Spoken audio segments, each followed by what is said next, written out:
இப்போ பாருங்க saving box 3 colour blue red yellow.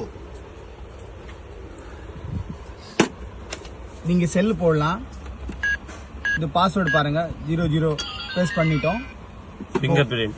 Finger print இது இப்போ உள்ள போடுறோம். இப்போ பாருங்க உள்ள இருக்குது காசு. திருப்பி போடுறோம். உள்ள போயிட்டு இது 100 ரூபா தாளு, 200 ரூபா தாளு.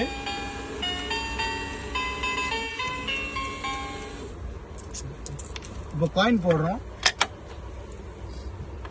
பசங்க அது புதுசா வந்திருக்க ஐட்டம். நீங்க பாத்தீங்களா ஃபிங்கர் பிரிண்ட் பண்ணோம். இப்போ ஓபன் பண்ணலாம். இங்க பாருங்க ஒரு சேவிங் அக்கவுண்ட். நீங்க எப்படி பேங்க்ல ஓபன் பண்றீங்களோ அந்த மாதிரி இது வீட்ல ஒரு அக்கவுண்ட் ஓபன் பண்ணலாம்.